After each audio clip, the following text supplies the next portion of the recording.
Kalau kita melihat pola tayangan televisi di Indonesia, begitu banyak tayangan televisi tentang kasus A, B, ataupun C, mulai dari acara gosip, kasus besar, ataupun berita yang mengandung makna negatif, bahkan ketakutan.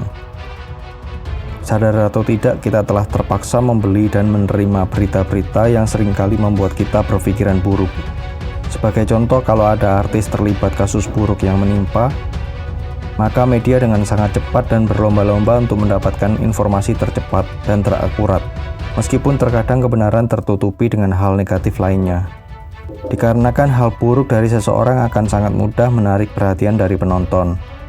Di lain kesempatan pernah ada seniman sulap yang seringkali kita lihat di televisi, pernah memenangkan penghargaan internasional, namun tidak pernah ada liputan media yang membahasnya. Padahal hal tersebut sangat membanggakan kita sebagai sesama warga negara Indonesia untuk mengharumkan nama bangsa Indonesia ini. Hal-hal seperti ini secara psikologis terkadang bermakna kecenderungan manusia adalah akan sangat menyenangkan melihat orang lain susah. Susah melihat orang senang, senang melihat orang susah.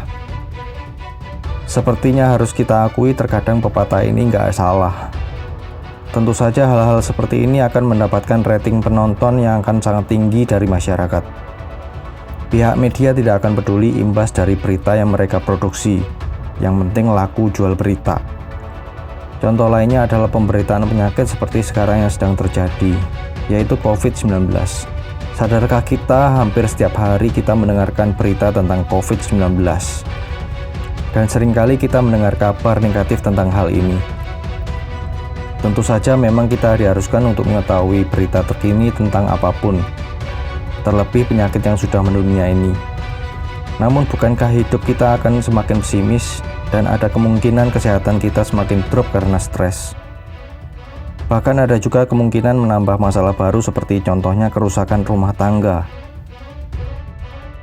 Mungkin pertanyaan ini mewakili beberapa orang selain saya sebagai penulis. Perlukah kita mengetahui informasi jumlah total positif terjangkit corona yang kita lihat sampai saat ini seolah jarang ada kabar gembira dari kasus corona? Sehingga kita sebagai masyarakat semakin dirundung ketidakpastian. Kapan corona akan berakhir? Kalaupun memang tidak ada yang pasti, tolonglah media jangan melulu corona yang beritanya dibesar-besarkan. Kalaupun boleh ikut nyumbang ide, mungkin media bisa memberikan edukasi atau pembahasan alternatif pekerjaan di masing-masing sektor, terutama yang terdampak, tanpa melupakan edukasi untuk tetap waspada. Intinya adalah, janganlah sebagai media informasi menyampaikan berita yang hanya berita negatif saja untuk keperluan pribadi. Buatlah masyarakat Indonesia menjadi manusia yang pintar dan ulet dalam segala pengetahuan yang didapat dari media. Sehingga dalam hal terburuk pun kita masih bisa bertahan, karena informasi yang didapat dari media. Sungguh kami rakyat jelata membutuhkan media informasi yang membangun, karena kami pun sangat percaya bahwa informasi dari media kalian adalah cermin realita kehidupan kita.